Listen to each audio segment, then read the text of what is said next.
historia, un cuento en el cual sale un genio de una lámpara y ofrece 3 deseos. Cualquier cosa que la persona le hubiera pedido, 3 deseos, se los iba a conceder. ¿Pensaron ustedes si alguien les concede 3 deseos? ¿Qué quisieran pedir? Ahora vamos a hacer un pequeñito cambio. Les vamos a conceder 3 deseos, pero no de cosas materiales, 3 deseos de conocimiento. Entonces piensen qué quisieran pedir, 3 deseos que se les van a conceder de conocimiento. Les voy a ayudar un poquito. Creo que la mayoría de la gente tiene interés profundo en saber 3 cosas con seguridad. Se las voy a decir. Si están de acuerdo, digan sí. Si no están de acuerdo, no digan nada porque me ofenden. Ok, la primera que todo el mundo quiere saber, una pregunta muy importante. ¿Realmente existe Dios? ¿Están de acuerdo? Ok. La segunda pregunta que la gente quiere saber con toda seguridad, ¿cuál es su propósito de la vida? ¿Sí? La tercera pregunta que completa el ciclo. Si alguien nos pudiera dar información con 100% de certeza que esto es correcto, la tercera pregunta que haríamos es, ¿cuál es el más seguro, la más segura inversión a largo plazo? Con esas 3. Ok, ahora sin chistes. Las personas que tuvieron experiencias de muerte clínica y regreso a la vida recibieron respuestas a estas preguntas. Inclusive la tercera, pero no de manera financiera, sino en términos de en qué invertir la vida, el tiempo y el esfuerzo. Las personas que tuvieron experiencia de muerte clínica tuvieron una experiencia en la cual pasaron por varias etapas. La primera, encontrarse a veces con mucha sorpresa fuera del cuerpo, flotando un poquito sobre el cuerpo o cerca del techo. La segunda, viajar a una velocidad rapidísima por un túnel. El túnel, en la mayoría de los casos, y hay variaciones, en la mayoría de los casos el túnel es oscuro y al final del túnel se ve un puntito de luz. La conciencia de la persona que está viajando por el túnel se siente muy atraída al punto de luz, como por un imán. Se sale del túnel y se encuentra el alma, la conciencia, la persona en un mundo espiritual que es todo luz y se sienten rodeados de increíble amor incondicional. Felicidad indescriptible. Y de ahí en adelante hay varias etapas que algunas personas tienen la experiencia y otras no. Por ejemplo, el 50% de las personas tienen el repaso de su vida.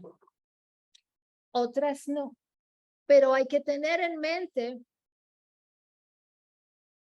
que las personas tienen distintas experiencias porque no todas permanecen muertas por la misma cantidad de tiempo. Por lo general, si una persona regresa pronto al cuerpo, tienen menos tiempo fuera del cuerpo, no tienen tiempo de tener todas esas experiencias, como el repaso a la vida, de la vida. Muchas personas relatan que se encontraron con antepasados que ya han fallecido, abuelos, tíos, amigos.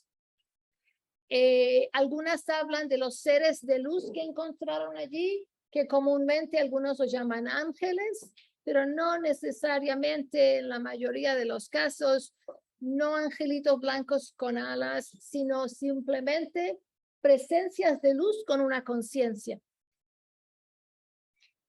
Y en la mayoría de estos casos, se le dice a la persona, vuélvete, no es tu momento. Vuélvete, no es tu tiempo ahora. Y la mayoría de las personas que tienen la experiencia no desean volver. La mayoría. Aquellas que vuelven, que no querían volver y vuelven, es porque se les mostró lo que sucedería si ellos permanecen muertos y no regresan. Y vieron que no era bueno para su familia y desearon volver y aceptaron volver. Estas personas están completamente cambiadas después de la experiencia.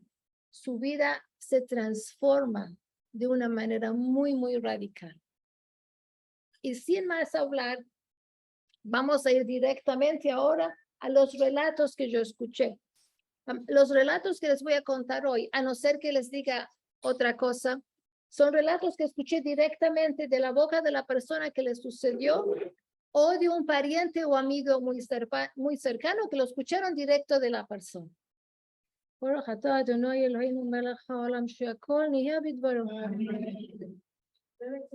Deseamos que estas palabras sean Leilui Nishmat, Chaya Nisa Bat Margalit, Gilberta Gibson Bat Sara, Abraham Yeshayahu Ben Yaakov, Pina Bat Méndez Ronam Sura.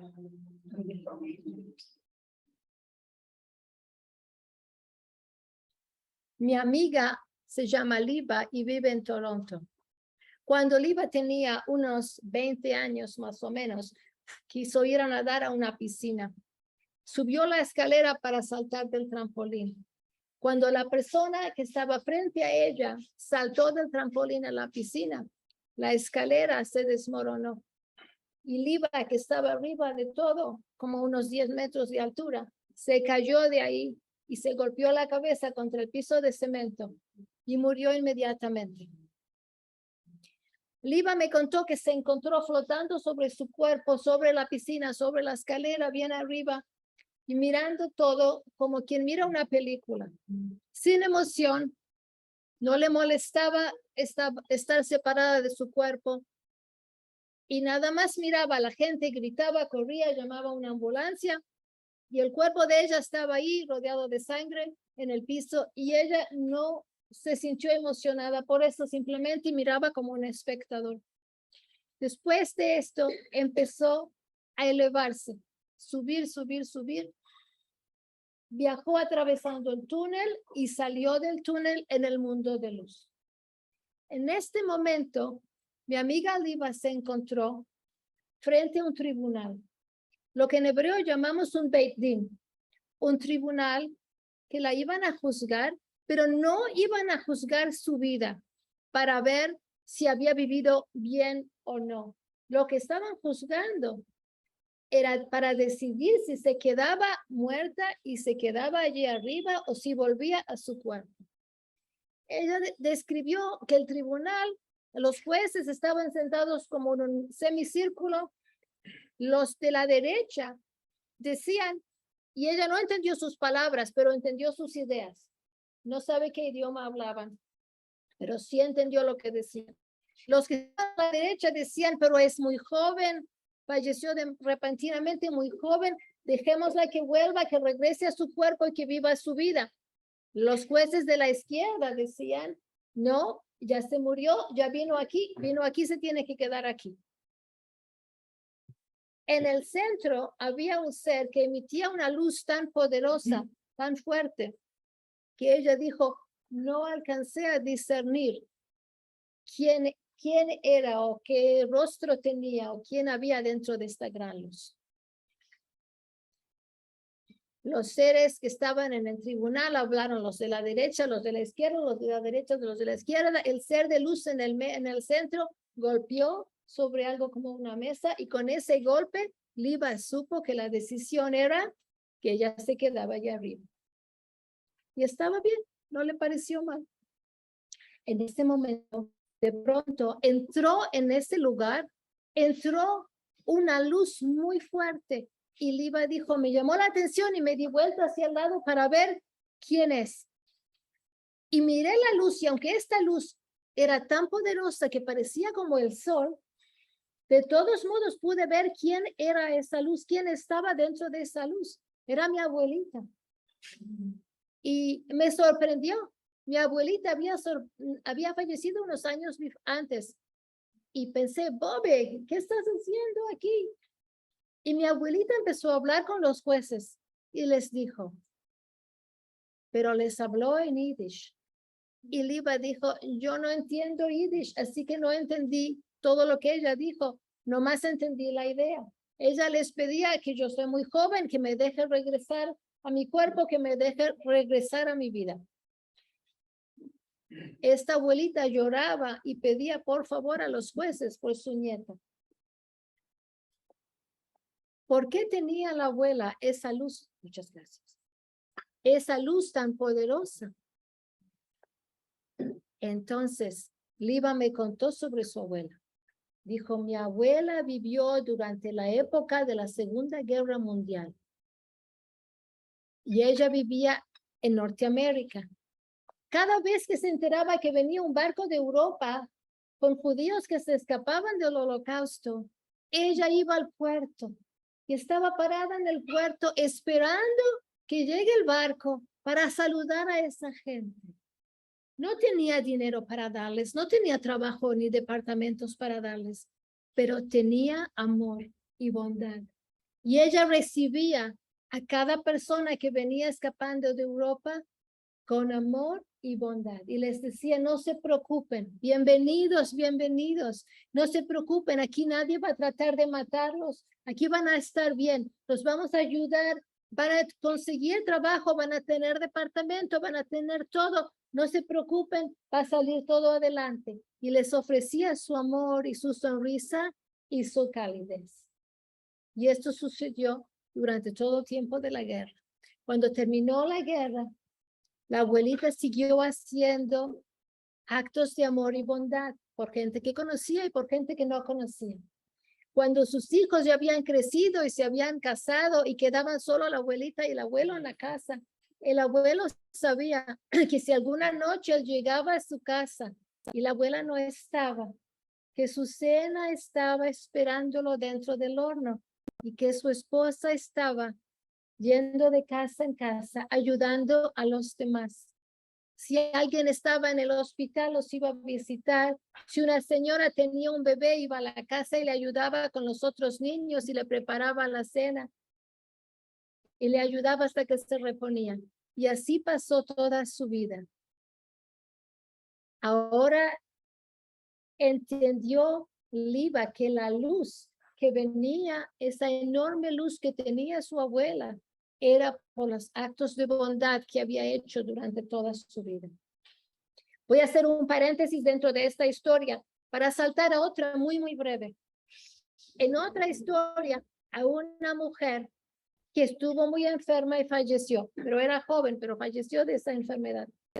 Y cuando entró en la otra dimensión, dijo, me encontré con muchas otras almas y vi que cada alma tiene luz, pero que la luz de cada alma no es igual. Algunas almas tienen un poquito de luz, otras tienen más, y otras almas son deslumbrantes. Y yo me miré a mí misma, dice esta persona, yo me miré a mí misma y recuerdo que pensé, ojalá tuviera más luz. Como las personas que están en este mundo a veces piensan, ojalá tuviera más dinero. Y en ese mundo, las almas piensan, ojalá tuviera más luz. Y ella supo en ese momento que si volvía a la vida, podía adquirir más luz con actos de bien. Y se volvió a la vida. Ahora regresamos a la historia de Liba con la abuelita en frente al tribunal. Cuando la abuelita terminó de llorar y rogar y pedirle a los jueces por su nieta que regrese a la vida, los jueces decidieron volver a discutir su caso y volvieron a hablar, los jueces a la derecha, los de la izquierda, y a la luz, el ser de luz en el centro volvió a golpear sobre no sé qué mesa tenían allí, y con ese golpe que el ser de luz en el centro dio, Liba dijo, me sentí jalada hacia abajo, como si me hubiera aspirado una aspiradora, y volví rápido, rápido viajando hacia abajo. Islam entré en mi cuerpo, abrí los ojos y me encontré en un hospital con médicos que me estaban cosiendo la cabeza. Hoy en día, Liva es una mujer que se dedica completamente al amor y la bondad. Como les dije antes, que las personas que tuvieron esta experiencia son muy transformadas por ella. Viven la experiencia de un mundo espiritual, encontrarse en un mundo espiritual. La experiencia de ver que pueden trascender el cuerpo, que se sigue viviendo después que el cuerpo ya no vive más. Y hay algunas personas muy afortunadas que están dentro de la presencia que llaman la luz viviente de amor. Esta es lo que en hebreo llamamos la Shejina, la presencia de Dios. Entonces un día estaba en mi casa cocinando y ya era la hora de la cena y mis niños vienen y me dicen, mamá, el teléfono es para ti. Y yo tomo el teléfono y me habla un señor que me dice en inglés que él me está llamando desde Jerusalén, en Israel, y me pregunta si yo soy Naomi Friedman y si me interesa escuchar su experiencia, que él tuvo de su experiencia de muerte clínica y regreso a la vida. Le dije, por supuesto que sí. Espere un momentito, por favor. Apagué el fuego porque si no se iba a incendiar la cocina. Le dije a los niños, coman una banana, la cena se posterga. Y me fui a mi cuarto con mi cuaderno y mi lapicera para anotar todo lo que este señor me iba a decir.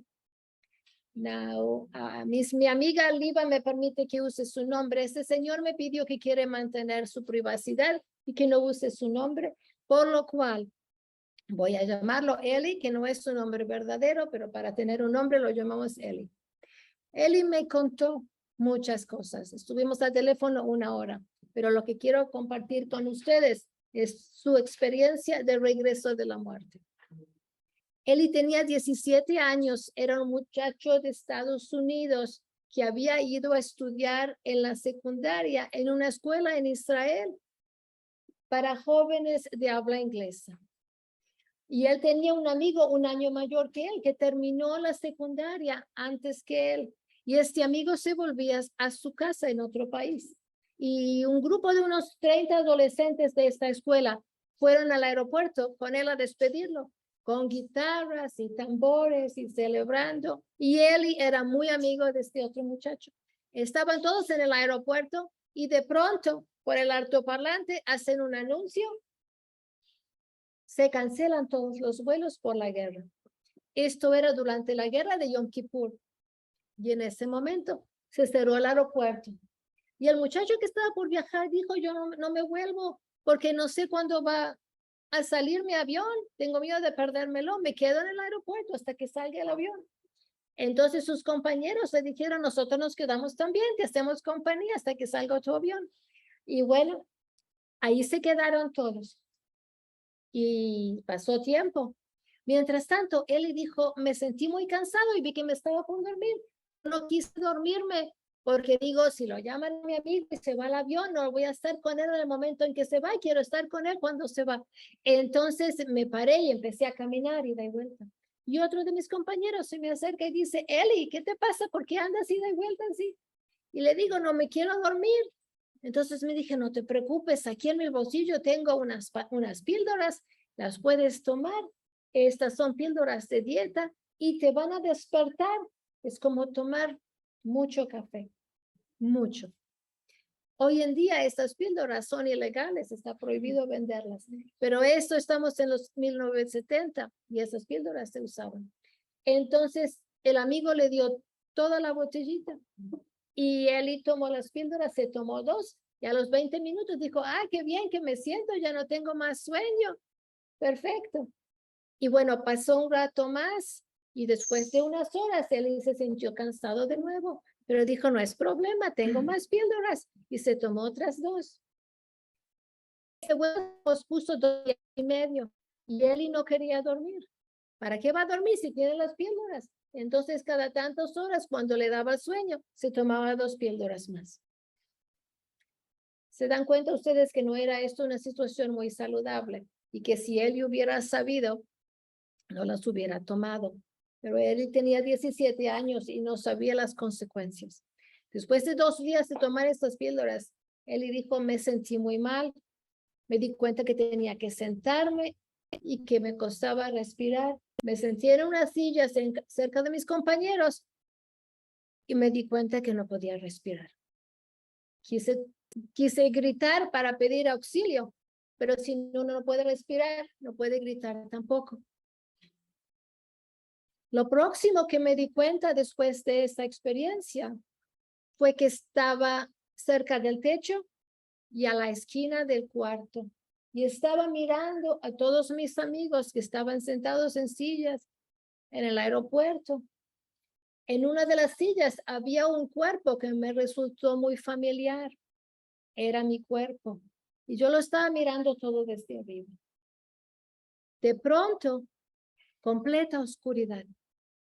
Me encontré en una oscuridad tan negra y tan densa que es horrible. Y sentí miedo. Quiero explicarles a ustedes que el miedo no es una parte normal o natural de la experiencia cercana a la muerte. La mayoría de las personas al salir del cuerpo sienten una gran sensación de paz. Sienten que han perdido todo el dolor, que han perdido todo el estrés. Sienten paz, felicidad y amor. Pero él en ese momento sintió temor. Y dijo, entonces me acordé que cuando estaba en segundo grado tenía un maestro que era rabino y nos dijo, si alguna vez ustedes se encuentran en aprietos, digan el pasuk, Baruch Shem Kevod Malchuto Leolam Vaed. Digan esto y repítanlo. Y él dijo, cuando mi papá había tenido un paro cardíaco, yo dije este pasuk y ahora me acordé y lo empecé a decir de nuevo. Ahí en esa oscuridad densa que me daba temor. Decía Baruch Shem Kevod Malchuto Leolam Vaed y lo repito y de pronto me doy cuenta que lejos hay un puntito de luz. Y empecé a volar a una gran velocidad hacia el puntito de luz. Y a medida que me voy acercando, la luz va creciendo, estoy saliendo de la oscuridad y entrando en la luz.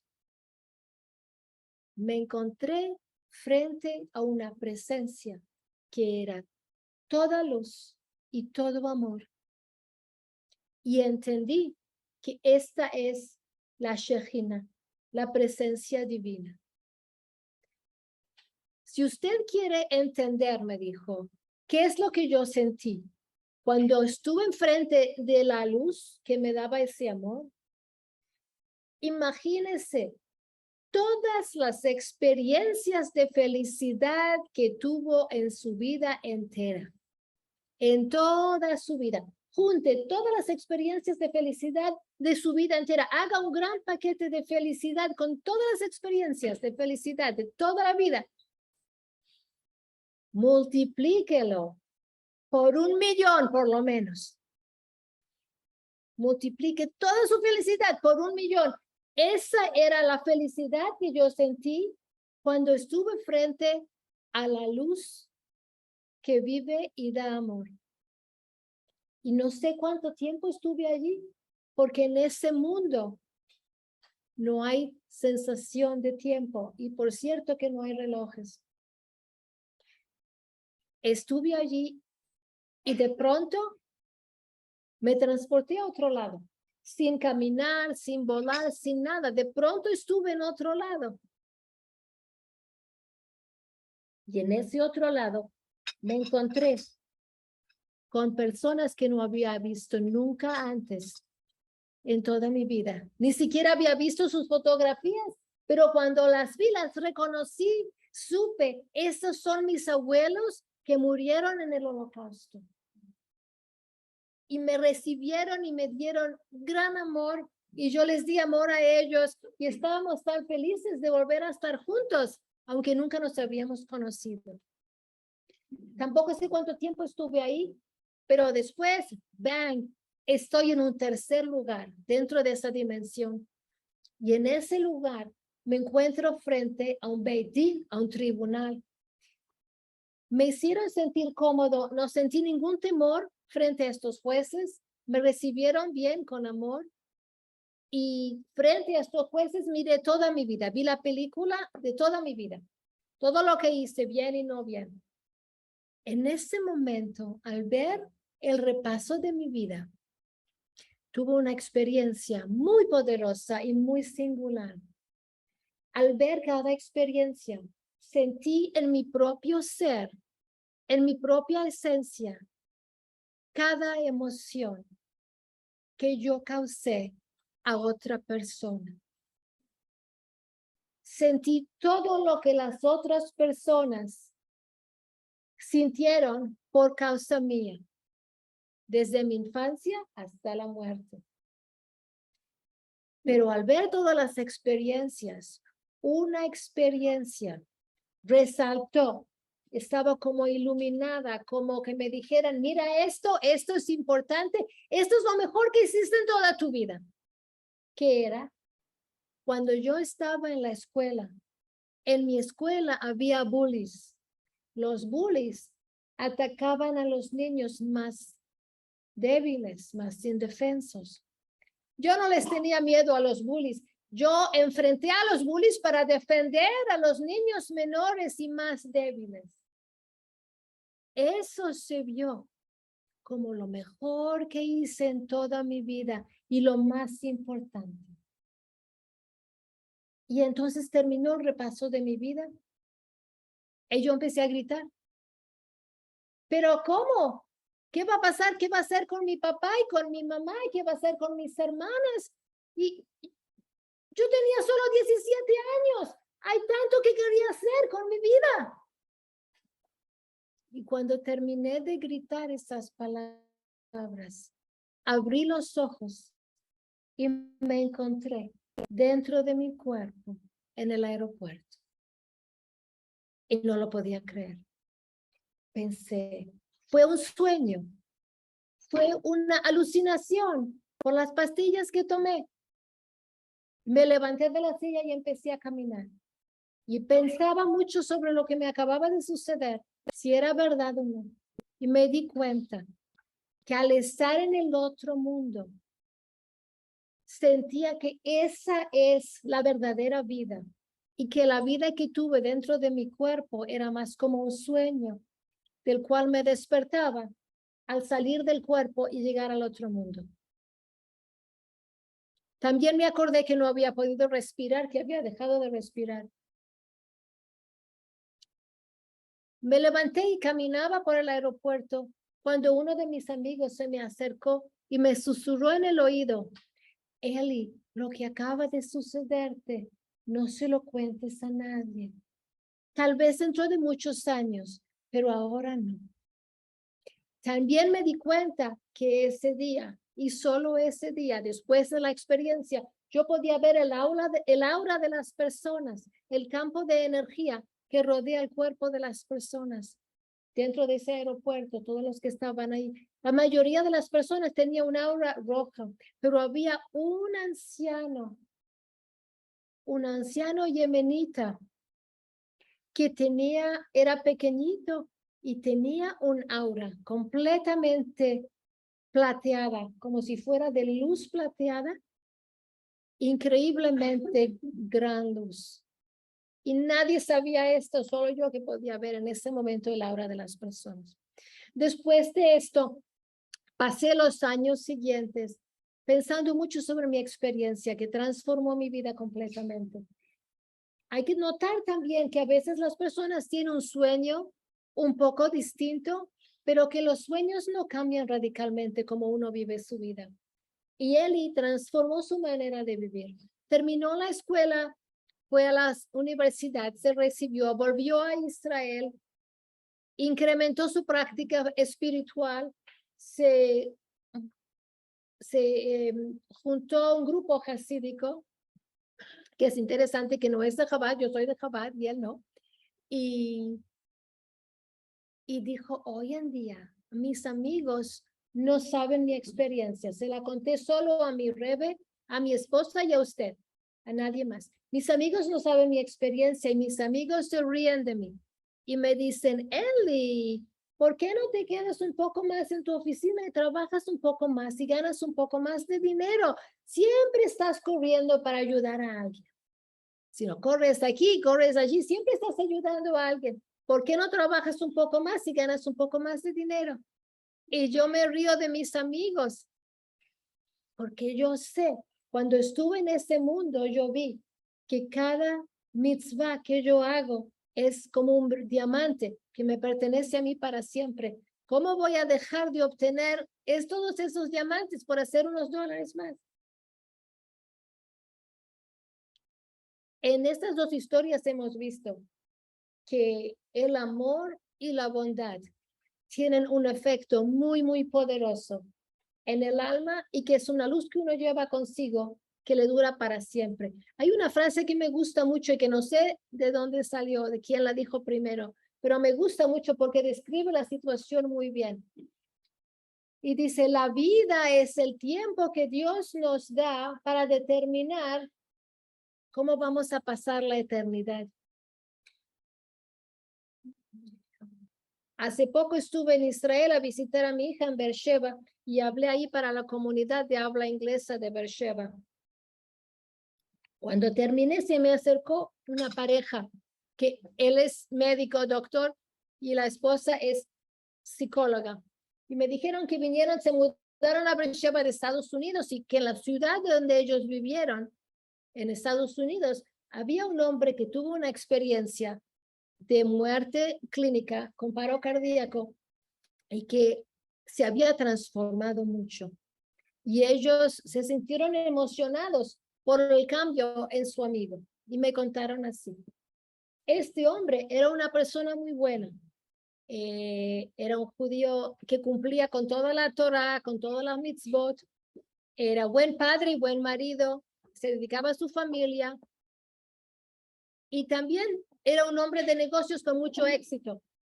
Con mucho éxito y tenía mucho dinero. Pero le gustaba mucho hacer negocios, entonces seguía trabajando y haciendo más dinero, lo cual no tiene nada de malo. Pero un día de tanto trabajar y de tanto correr, tuvo un paro cardíaco. Tenía menos de 50 años. Y lo llevaron al hospital sin función de corazón, lo revivieron. Y cuando tardó un tiempo en reponerse, pero cuando se repuso, volvió a la vida. Pero no volvió de la misma manera, estaba muy cambiado. Pasaba más tiempo con la familia, menos tiempo en la oficina.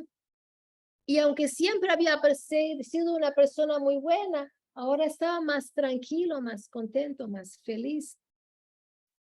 Entonces, esta pareja, el doctor con su esposa, la psicóloga, dijeron, teníamos mucha curiosidad porque antes de su paro cardíaco, él tenía una personalidad muy exigente, muy de correr, mucha actividad y cambió completamente de personalidad. Entonces un día tuvimos coraje y le preguntamos, dinos por favor, ¿por qué cambiaste tanto después de tu paro cardíaco?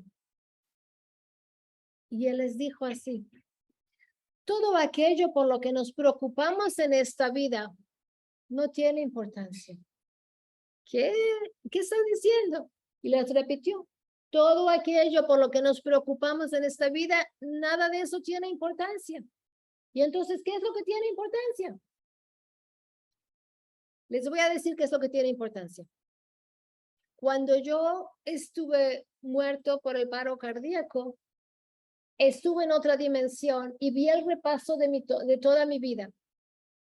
Y de todo lo que vi en mi vida, hubo una cosa que me llamó mucho la atención, que estaba como iluminada, como sobresaliente.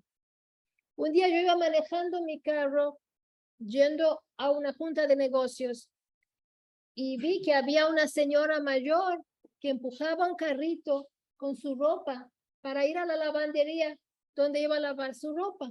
Y cuando llegó a la lavandería, había como un escalón y ella tenía que subir su carrito con la ropa, el escalón, y era pesado y la señora era mayor y no la podía subir. Entonces, aunque yo iba a mi junta de negocios, parqué mi carro y me bajé y fui y le ayudé a la señora. Le subí el carrito, Se lo puse adentro y hasta le ayudé a sacar la ropa del carrito para que no se tenga que agachar mucho. Y le puse la ropa en sus bolsas al lado de la máquina de lavar. Y solo una vez que le había ayudado en todo lo que necesitaba, ahí me fui. Esto es lo importante. No todo lo demás que yo hice en mi vida. Esto es lo que vi como más importante de todo. Y a partir de esa experiencia, a partir de su regreso a la vida, este hombre se dedicó mucho más a la tranquilidad, a la familia, a las amistades, al amor y a la bondad, aunque lo había practicado antes también. Ok, vamos a tomar un recreo de las historias para hacer un pequeño análisis sobre estas historias. Nosotros no somos los únicos interesados. Hay muchos médicos, especialmente cardiólogos, porque los cardiólogos son aquellos que tienen más pacientes muertos que cualquier otra rama de la medicina, porque tratan con el corazón. Los cardiólogos son aquellos que pueden tener más pacientes que tuvieron una experiencia de muerte con regreso. Entonces, hubo cardiólogos que tenían curiosidad porque escucharon de esas experiencias y querían saber si son verídicas. Entonces, el doctor Pim van Lommel en Europa, en Holanda, hizo un estudio durante un año entero. Él entrevistó a cada paciente que tuvo paro cardíaco, o sea, que estuvo con el corazón sin funcionar y fue resucitado y volvió a la vida. Él entrevistó a cada uno de esos pacientes durante un año entero y vio que, digamos, de más o menos eran unos 300 y algo pacientes, y de ellos unos 40 y pico habían tenido esta experiencia, le contaron esta experiencia. Y vio que aunque los pacientes estos no se conocían entre sí, que todos contaban lo mismo. Decían, me encontré sobre mi cuerpo, flotando sobre el cuerpo, me encontré viajando por un túnel. Algunos dijeron que vieron parientes muertos, otros no. Dijeron que les señalaron con las manos así, les dijeron, regrésate, no es tu tiempo, y que volvieron a la vida. Algunos tuvieron el repaso de la vida, otros no, pero en general el concepto era muy similar entre todas estas personas. Perdón, ¿cuánto tiempo pasa desde que esta persona fallece y regresa? Cada caso es distinto. Puede ser 5 segundos o puede ser 20 minutos. Pero es corto. Sí. Sí. Llega un momento en que ya no se puede regresar. Ok. Esto era el doctor Pim van Lommel en Holanda. Después el doctor Michael Savon en Atlanta, Georgia, Estados Unidos, hizo un estudio muy similar con sus pacientes. Él también es cardiólogo y hizo este estudio entrevistando a sus pacientes que habían tenido paro cardíaco y fueron resucitados, y tuvo los mismos resultados con sus pacientes en Estados Unidos que el otro doctor tuvo con sus pacientes en Europa, y ambos estudios fueron durante los años 1990, con un año o dos de separación entre ellos. Pero el primer libro escrito por un científico sobre la vida después de la vida es el libro Life After Life, con el autor Raymond Moody. Raymond Moody es también un doctor que se especializó por su interés en las experiencias cercanas a la muerte.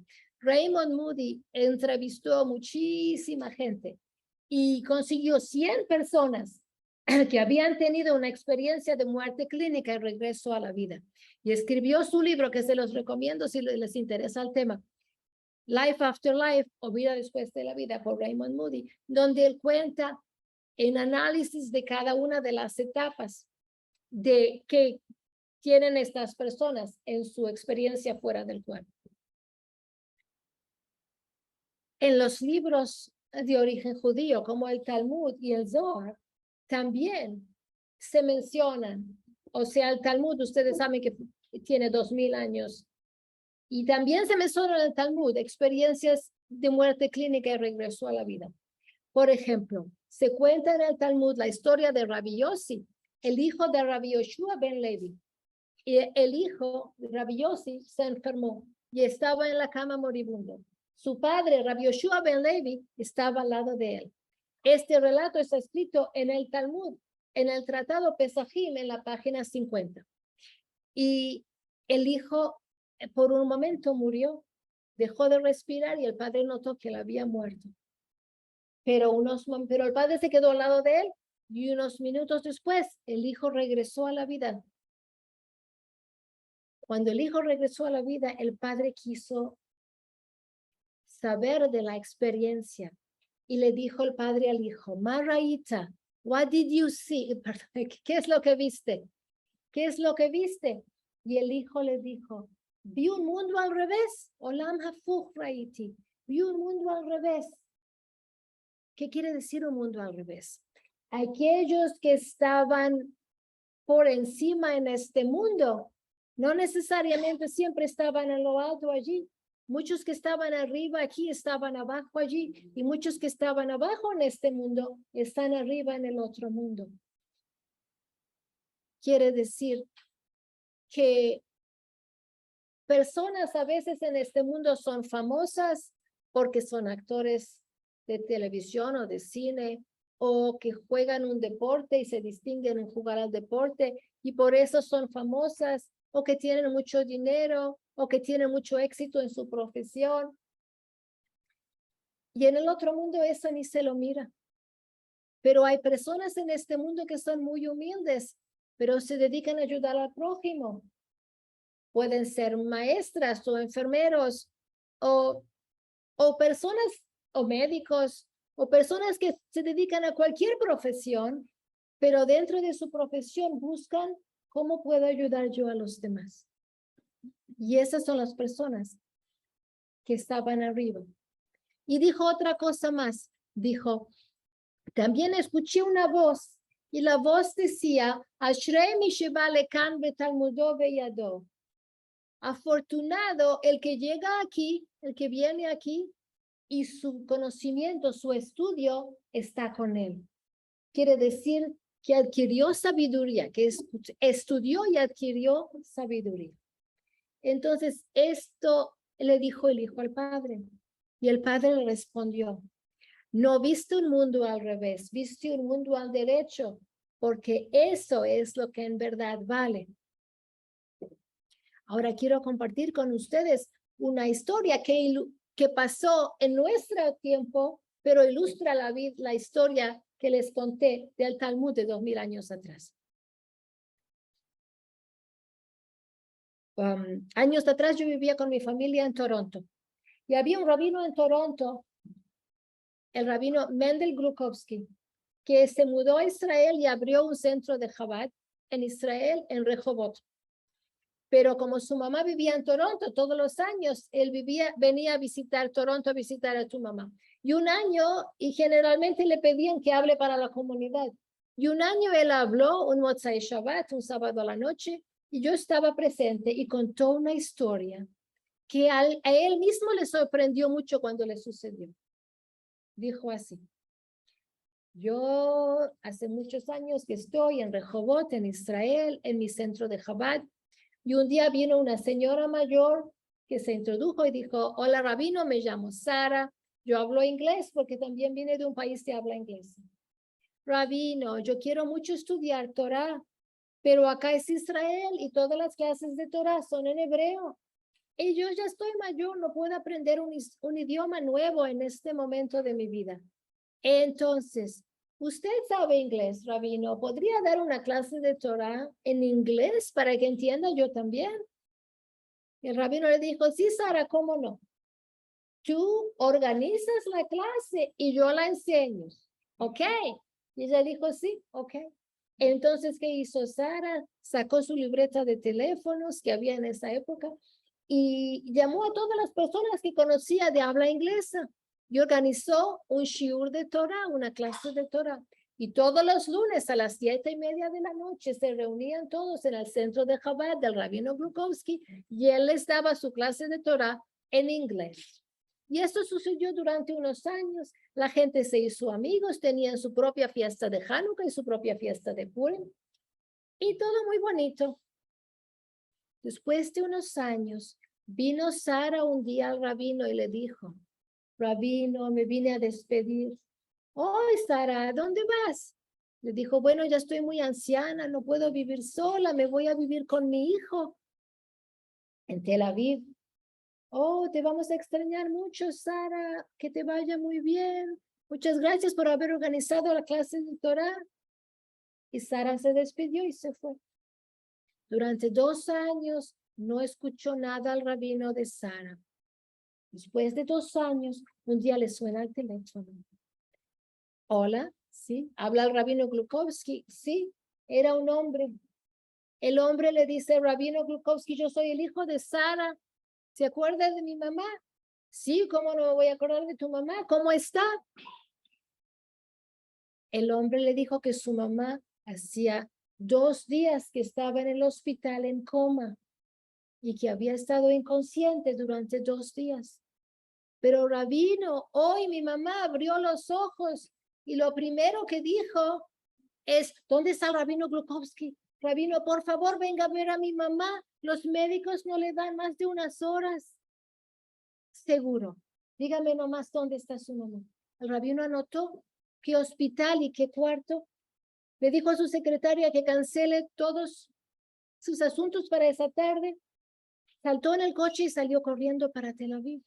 Cuando el rabino llegó a Tel Aviv, fue directo al hospital, al cuarto de Sara. Cuando Sara lo vio al rabino, sonrió una sonrisa muy grande. Le dijo, rabino, muchas gracias por venir. Sara, ¿cómo te sientes? ¿Qué me importa cómo me siento? Rabino, durante esos 2 días, yo ya viajé al otro mundo y regresé. Rabino, escúcheme, cuando estuve en el otro mundo, me mostraron mi corona. Tengo allí una hermosa corona. La piedra central que decora mi corona, rabino, es la clase de Torah en inglés de los lunes por la noche. Lo llamé para pedirle que no pare de dictar esa clase. Wow. Ahora el rabino casi se muere. Nunca había escuchado a una persona que estaba en coma y viajó al otro mundo y volvió y vio lo que hay allí. Sí, le dijo el rabino, ¿cómo no? Mientras gente venga a la clase de Torah en inglés, yo la voy a enseñar. Y pasaron un rato juntos y el rabino se fue. Y esa misma noche falleció Sara. Y nos dejó con una historia formidable. Qué mensaje maravilloso. Que ella vio que esa clase de Torah que ella organizó es la piedra preciosa central en una corona que ella tiene en el otro mundo, hecha de todas sus mitzvot. No tengo idea qué hora es. Ok. Buenas acciones, amor y bondad, estudiar Torah, ayudar al prójimo a estudiar Torah. Pero hay más cosas importantes. El rabino Gajzinski de Great Neck, New York, estuvo muerto durante 40 minutos. Me preguntaste cuánto tiempo. Por lo general, el personal médico no continúa los esfuerzos de resucitación durante tanto tiempo. ¿Qué pasó con este rabino? Él había estado enfermo y no era un hombre muy mayor, tenía menos de 50 años, era joven y tenía varias situaciones médicas, una con el corazón y otra con otras cosas. Y recuerdo que estábamos todos rezando por él y diciendo Teilim, y yo era una de las personas que rezaba por él. Aunque no lo conocía, pero recibí un texto pidiendo que se diga Teilim por él, y decía Teilim por él. Y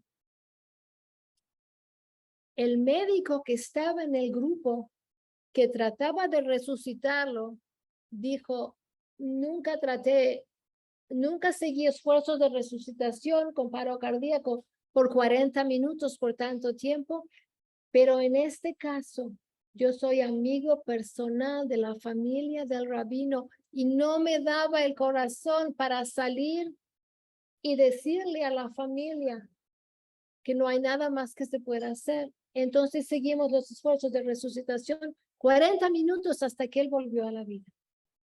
Mientras tanto, ¿qué sucedió con este hombre, con este rabino? Bueno, muchas cosas. Y la experiencia que él tuvo es tan singular que aunque yo he leído miles de experiencias de muerte clínica con regreso a la vida, esta es la única que conozco de una persona que tuvo este regalo, que tuvo esta experiencia. El rabino Gajzinski contó así. Y les quiero aclarar que cuando volvió a la vida, al principio no quería compartir su experiencia con nadie, no la quería relatar a nadie. Después le contó a un hijo, después le contó a la familia y de ahí ya salió para todo el mundo. Él dijo así: cuando salí de mi cuerpo me encontré con una entidad que se presentó a mí y me dijo: yo soy el ángel Mijael que he venido a escoltarte en tu viaje, acompañarte en tu transición. Y dije, bueno, muy bien. Y subimos juntos, salimos volando juntos, entramos en el otro mundo y el ángel me acompañó y visitamos los realmos espirituales donde se encuentran las almas más elevadas. Visitamos lo que se llama, obviamente, cuando decimos palacio, no es un palacio físico, estamos hablando de un lugar espiritual. Visitamos el palacio de Moshe Rabbeinu, de Moshe que nos dio la Torah. Visitamos la residencia de su hermano Aarón Cohen. Después seguimos por distintos lugares donde encontramos almas muy elevadas. Visitamos las almas de algunos de los sabios del Talmud, de la Mishnah y de la Gemara, y seguimos visitamos el palacio del Baal Shem Tov, en orden cronológico, del Baal Shem Tov y de un rebe y de otro rebe. Y así estaba yo con el tour de mi vida. Y de pronto el ángel me dice, tenemos que ir. Nos están esperando en el Beit Din, nos están esperando en el tribunal y no los podemos hacer esperar. Entonces, muchas gracias. Entonces, fuimos juntos al tribunal. Llegué al tribunal y el tribunal me dijo algo muy inesperado. El tribunal me dijo, no sabemos qué hacer con usted. No sabemos si dejarlo aquí o mandarlo de vuelta. ¿A usted qué le parece? Y yo contesté, yo nunca tomé una decisión importante sin consultar con mi Rebbe. Tengo que consultar con mi Rebbe. En ese momento entró el Rebbe de Lubavitch, que era su Rebbe, entró al Beit Din, al tribunal, y lo consultaron, y el Rebbe dijo, yo trabajé toda mi vida para traer al Mashiach. Este hombre aquí es uno de mis soldados en el mundo trabajando para traer al Mashiach. Yo lo necesito a él ahí en el mundo físico. Y cuando el Rebbe dijo esto, los jueces dijeron mi nombre y el nombre de mi mamá y dijeron, decretamos que vuelve a la vida. Y con eso volví. Ahora yo hablé también personalmente con el abogado de este rabino Gajzinski, que también es su amigo personal, y me contó a mí que le dijo un detalle interesante.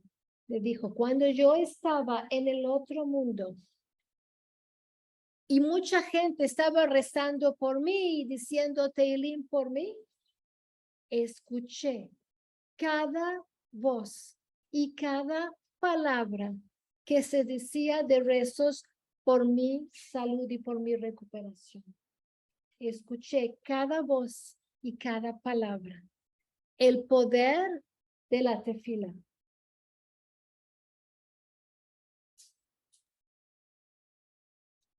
A veces cuando la gente escucha sobre estas experiencias, se siente un poco confundida y dice, ¿pero qué va a ser de mí? Mi vida no es tan elevada como la de estas personas que se dedicaron siempre al amor y a la bondad y al estudio y todo eso. Entonces tengo una historia y solo una historia que conozco que ilustra instrucciones para esto.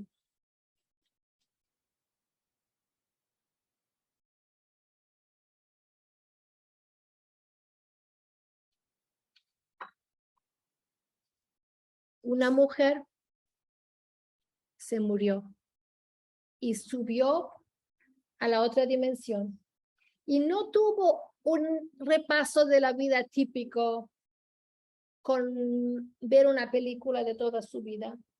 Esta mujer dijo, me encontré ahí con un anciano de larga barba blanca, vestido con una túnica blanca, y el anciano tenía en sus manos un libro. Intuitivamente yo supe que este libro es la historia de mi vida. Y le pedí si lo puedo mirar. Y me sonrió y me dio el libro. Abrí el libro y eran páginas blancas escritas con tinta de oro dorada. Y miré y leí y efectivamente reconocí mis historias. Dije, sí, esta es la historia de mi vida. Y de pronto noté que en varias páginas faltaba algo. Había como un párrafo entero que estaba como borrado, que faltaba. Y lo miré al hombre y le pregunté, ¿por qué en varias páginas faltan partes de mi historia?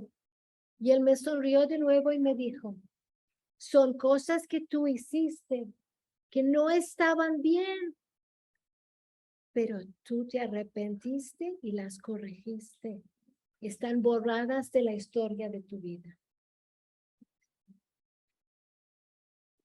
Eso es lo que nosotros llamamos en hebreo teshuvah.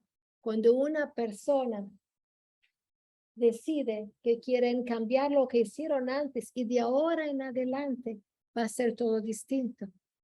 Y se borra todo lo negativo.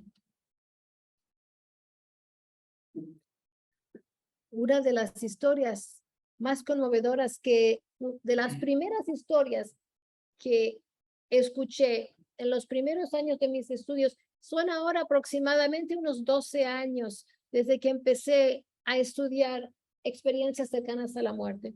Y cuando mis conocidos y amigas se enteraron de que me interesaba esto, si conocían a alguien que tenía una experiencia, me avisaban a mí. Entonces una amiga me dijo que una amiga de ella tiene un primo que estuvo muerto y regresó a la vida y si quiero hablar con él, le dije que sí. Este hombre era un hombre jasídico que vivía en Brooklyn y me dio su número de teléfono y hablé con él y me relató lo que le sucedió. Me dijo que él tenía hijos adolescentes y lamentablemente su esposa falleció y él también estaba muy mal del corazón y necesitó una cirugía. Entonces estaba en el hospital y el médico le dijo, es una cirugía sencilla, va a tardar poco y te vas a despertar pronto. Pero después de la cirugía hubo complicaciones y tuvo una infección en el corazón. Entonces le tuvieron que poner un tubito para quitar el líquido que tenía por la infección. Y lo dejaron con el pecho abierto durante 5 días en una coma, inducida, por 5 días con el pecho abierto y el tubito quitándole el líquido de la infección. él dijo que después de los 5 días escuchó una voz que le decía, Aguchavestate, que quiere decir Shabbat Shalom, papá. Y se despertó y vio que estaba su hijo y le dijo al hijo, saludos de mami. Y el hijo se sorprendió. Papá, ¿qué estás diciendo? Mami murió. Y les dijo, pero tengo saludos de mamá. ¿Qué sucedió? Dijo, mientras yo estaba inconsciente durante estos días, en un momento me encontré viajando muy rápido por un túnel y después escuché en mi oído izquierdo la voz de mi esposa que me decía así, Herschel, necesito que me hagas un favor. Mira, yo ya no puedo volver, pero tú sí puedes volver. Necesito que vuelvas y me hagas este favor. Cría a nuestros hijos en el camino de la Torah y el conocimiento de Dios. Es muy importante. Yo voy a hacer lo posible por ayudarte desde aquí, pero tú tienes que hacer esto. Necesito que tomes a nuestros hijos y los críes con la Torah y el conocimiento de Dios. Y eso fue todo, fue lo que escuché de su voz.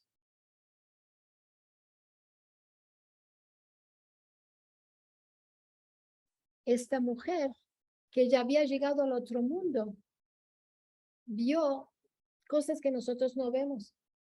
Vio que lo más importante para los hijos es que tengan el conocimiento de la Torah y de la presencia divina.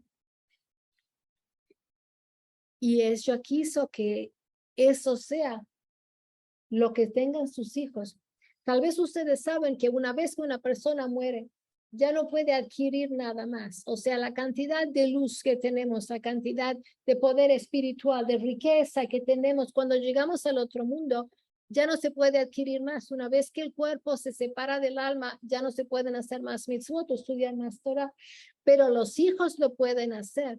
O aquellos que quedan en este mundo lo pueden hacer, como hicimos Leilui Nishmat para ciertas personas, para la elevación de sus almas. Entonces esta mujer sabía que ella tenía toda la riqueza espiritual que tenía, pero para adquirir más, la única manera era por medio de sus hijos. Que toda la riqueza espiritual que adquieren los hijos beneficia a los padres y que sus hijos estudien Torah. Tuve una experiencia similar, aunque yo no tuve una experiencia de muerte clínica, Baruch Hashem, pero tuve una experiencia de contacto después de la muerte de mi papá. De contacto, sí. Mi papá falleció de manera repentina y sorprendente. Yo había tenido un bebé, vivía yo en Vancouver, mis padres vivían en Buenos Aires, Argentina. Mis padres vinieron para estar conmigo para el nacimiento y el Brit Milá de mi hijo. Y el día después del Brit Milá, mi papá se enfermó. Después lo hospitalizaron. Tuvo un diagnóstico equivocado. Estuvo con antibióticos por intravenosa durante más de una semana. Después finalmente lo operaron y vieron que tenía el apéndice estallado ya desde el principio y que los médicos se habían equivocado. De todos modos, la operación fue un viernes. Cuando lo vi a mi papá ese viernes, sentí algo muy extraño que no podía explicar. Cuando salí del hospital lloré mucho, aunque los otros días que lo visité todos los días no había llorado. Ese día lloré mucho y no sabía por qué. Fue la última vez que lo vi a mi papá. El sábado a la noche, inmediatamente cuando terminó Shabbat, mi papá murió. Fue un shock muy grande porque lo que tenía nada más era una situación de apéndice que tenía que haberse resuelto de manera positiva, pero no fue así. Como soy única hija y tengo solo un hermano, era muy cercana con mi papá y su muerte me tomó muy por sorpresa y sentí que me faltaba la despedida. Que aunque esa vez que lo vi a mi papá, la última vez en el hospital, me di cuenta que algo especial sucedía, No me imaginé que iba a morir. Y nunca tuve ocasión de decirle adiós. Entonces, cuando pasaron 30 días y volvimos al cementerio para rezar, en lo que se llama el Shloshim, los 30 días, hice algo que no hay que hacer, pero yo no sabía. Cuando toda la gente se fue, después que rezamos al lado de la tumba de mi papá, cuando todos se fueron, yo quedé sola al lado de la tumba y le dije, papá, yo no sé si es posible y si te lo van a permitir, pero quiero verte una vez más. Esto no se puede hacer, pero yo no sabía. No hay que pedirle a un alma que regrese o que nos visite o que nos hable, porque el alma que se separó del cuerpo necesita quedar en el otro mundo y descansar. Y venir de nuevo al mundo físico es un sufrimiento y es un trabajo y es un esfuerzo para el alma.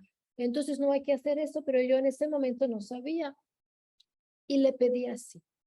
Y yo conocía muchas historias de gente que tuvo un sueño y en el sueño vieron una abuela, un abuelo, un tío, un padre, una madre que habían fallecido y que le vinieron a dar un mensaje en el sueño. Entonces pensé, tal vez tenga un sueño y vea a mi papá en mi sueño y me voy a quedar tranquila. Pero no hubo ningún sueño, ni esa noche, ni la siguiente, ni toda una semana. Entonces dije, bueno, esto no sucede. Y me olvidé de toda la idea. Pasaron un par de meses. Y vino un rabino de California, el rabino Reichik, el rabino Shmuel David Reichik, vino de California a Vancouver para hablar para nuestra comunidad. Y habló una noche para los hombres, una noche para las mujeres. Cuando habló para las mujeres, estábamos todas nosotras sentadas en un salón grande, en una gran U de sillas, y yo estaba en el centro, y frente a mí estaba el rabino. El rabino estaba en la mitad de su charla, cuando de pronto, en el otro extremo del cuarto, de este salón grande, apareció mi papá. Me sorprendió mucho, porque no pensaba que lo iba a ver despierta. Y él estaba como flotando más cerca del techo que del piso, como la mezuzá que está en la parte tercera de la puerta, más arriba. Así estaba él, pero era un techo muy alto. Y él estaba más cerca del techo. Y me conmoví mucho y sentí las lágrimas en mi cara. Y cuando me calmé, mi papá me dio su mensaje, sin palabras, de mente a mente, pero sí me llamó por mi nombre y me dijo, Nomi, hace cuanto más mitzvot puedas, porque el Mashiach viene pronto. Y eso fue todo. Y eso fue todo lo que me dijo. Y más o menos habrá estado como un minuto y después, así como apareció, desapareció. Y no lo compartí esto hace más de 30 años. Y no lo compartí porque es privado y porque pensé la gente no me va a creer igual, ¿para qué os voy a contar? Pero después, durante los años que siguieron, cada vez que iba a tener un bebé, mi papá me visitó un año antes del nacimiento. Me visitó una vez y estaba muy serio y yo no sabía de qué se trata. Y un año después tuvo una nena que le di el nombre de la mamá de mi papá. Entonces entendí por qué estaba tan serio. Era importante para él que le dé el nombre de su mamá. Pasó un año más y mi papá me visitó también despierta y me dijo buenas noticias, pero no me dijo qué. Y un año después, 13 meses, en verdad, 13 meses después, tuve otra nena. Y pensé, ¿y cuándo voy a tener un varón para darle el nombre de mi papá? Un año después que nació esta nena, en la noche antes de la fiesta de Sukkot, me fui a acostar y la luz estaba apagada, el cuarto estaba oscuro Y de pronto al lado de la puerta aparece mi papá, muy claro, pero distinto que las otras veces. Esta vez estaba con la cabeza cubierta en su talit y con una sonrisa tan grande que no le entraba en la cara. Le dije a mi marido, mi papá está aquí y voy a tener un varón. Voy a quedar embarazada y voy a tener un varón. Y yo lo sé porque mi papá vino cubierto con el talit para el Brit Milá. Y está feliz porque le voy a dar su nombre al varón. Esto sucedió en la noche antes de Sukkot, hace 29 años. Y el año siguiente, en el medio de Sukkot, en Hol HaMoed, nació el varón. Exactamente un año después. Y ahí tuve a mi marido como testigo de que le dije, mi papá está aquí, voy a tener un varón. Y entonces después de eso empecé a compartir la historia. Una idea más que quiero compartir antes de concluir.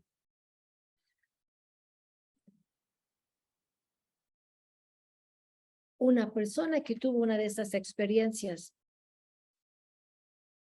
se encontró, cada experiencia es similar y es distinta.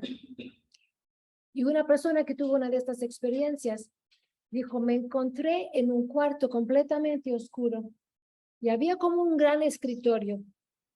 Y detrás del escritorio se empezó a formar una luz y sentí la presencia de un ser de luz. Y el ser de luz me dijo, ¿qué me puedes mostrar de tu vida? ¿Qué hiciste con la vida que te he dado? Y me sentí incómodo porque pensé, más vale que tenga algo que contestar. Y no sabía qué contestar. Y de pronto, cuando estoy pensando qué puedo contestar a esta pregunta que has hecho con la vida que te di, de pronto veo como una película que empieza a mostrarse al lado, del otro lado de la luz. Y veo la película de mi vida. Y no me gustó mucho. No tenía mucho bueno que mostrar en la película de mi vida. Y de pronto, cuando estoy pensando, debe haber algo bueno, alguna vez habré hecho algo bueno, de pronto veo un suceso que hubo en mi vida, que una vez iba manejando por la calle y de pronto veo un hombre que su carro está descompuesto y él no puede seguir manejando. Entonces yo parqué mi carro y me bajé y le dije, ¿en qué lo puedo ayudar? Y el hombre me dijo, no tengo gasolina. Me quedé sin gasolina. Yo le dije, no es problema, venga conmigo, lo llevo a la estación de servicio. Y el hombre se avergonzó y me dijo, pero no tengo dinero tampoco. Y yo le dije, no importa, yo se la compro. Y fuimos juntos y le compré la gasolina y volvimos y pusimos la gasolina en su carro y me despedí, no lo vi nunca más. Entonces, esto es lo que veo y cuando estoy viendo esto, me pregunto, ¿por qué estoy viendo esto? Y la luz me dio un mensaje.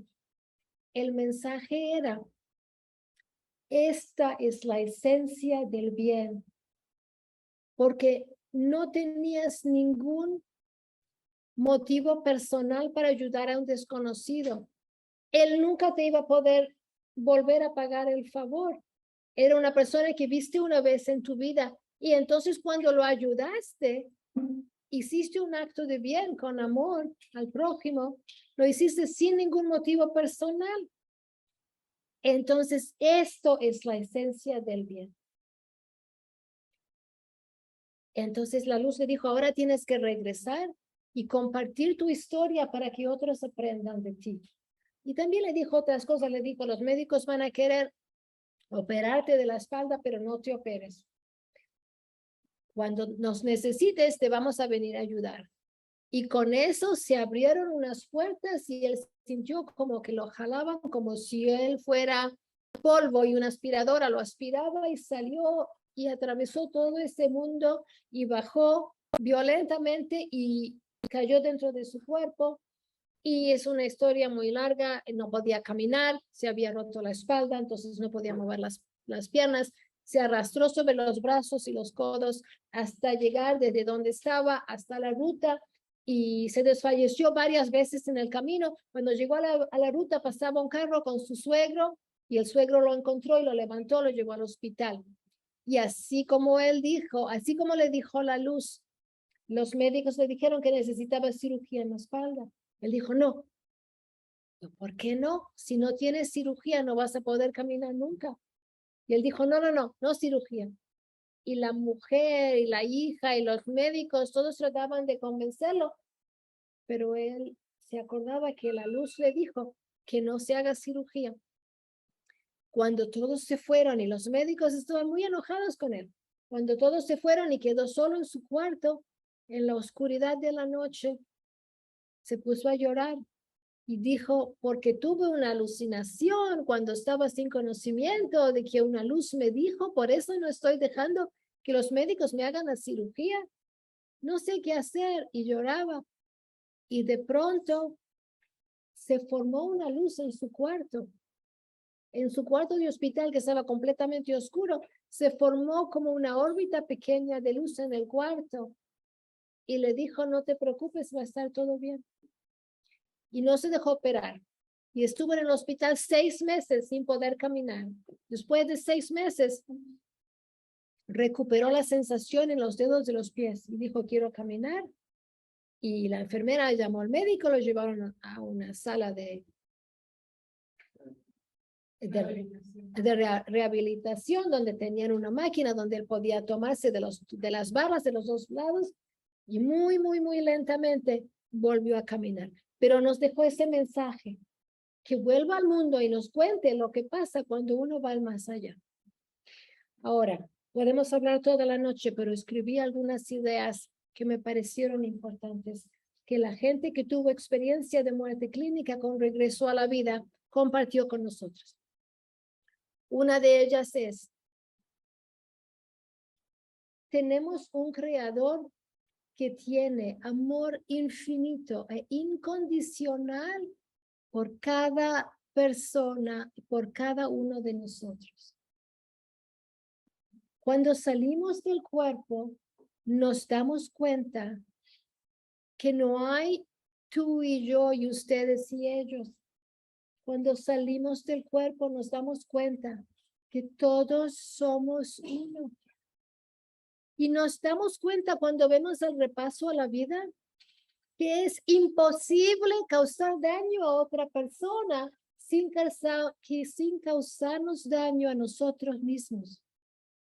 Y nos damos cuenta que es imposible ayudar o hacer el bien a otra persona sin beneficiarnos o hacernos el bien a nosotros mismos. Nos damos cuenta que lo único que llevamos de este mundo para la vida eterna son las cosas buenas que hicimos, sobre todo con amor. Una persona lo describió así: lo único que puedes traer contigo es lo que hiciste con amor, lo que dijiste con amor, lo que pensaste con amor y la sabiduría que adquiriste mientras estuviste en el mundo.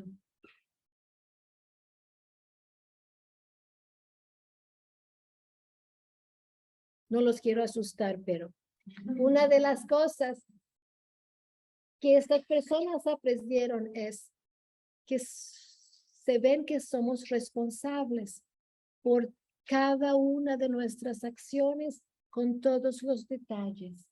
Que en el otro mundo es imposible esconderse y es imposible dar excusas, porque es un mundo de verdad donde todo se ve. Y esto me asusta un poquito a mí también, que somos responsables aún por nuestros pensamientos y que en ese mundo nuestras intenciones se ven tan claramente como nuestras acciones. Entonces trato siempre que mis intenciones sean puras y que sean altruistas, lo cual es trabajo porque somos seres humanos y nuestra naturaleza es que no siempre somos 100% altruistas, pero eso es lo mejor para nosotros.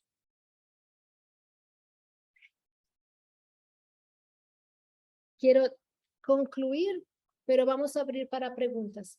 Quiero concluir con 2 frases especiales que aprendí de estas experiencias. La que les conté de la última historia. Vivir con la conciencia de que en algún momento llegamos a tener que contestar esa pregunta. ¿Qué hiciste con la vida que te di? Y finalmente, a mí me gusta vivir con las palabras de mi papá que me dio cuando me vino a visitar. Haz cuanto más mitzvot posibles. Haz cuanto más mitzvot posibles, porque Mashiach está por venir pronto. Espero que sea muy, muy pronto, que sea ahora. Lejaim, lejaim. Si hay preguntas, con mucho gusto.